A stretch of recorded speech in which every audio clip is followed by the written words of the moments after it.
Hey there, need in-person advice or to deposit a physical check? Finding a Fidelity Investor Center or ATM is easy with their online Locator tool. Welcome back to Guide with Samuel.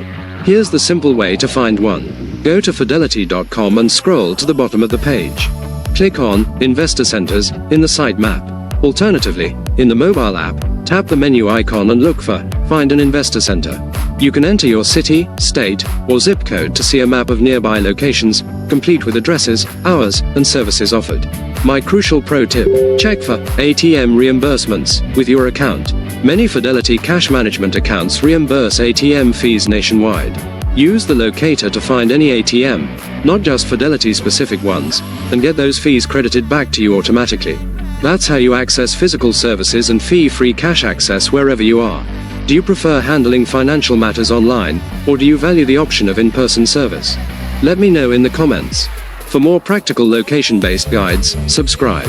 Thanks for watching. I'm Samuel, and I'll see you in the next video.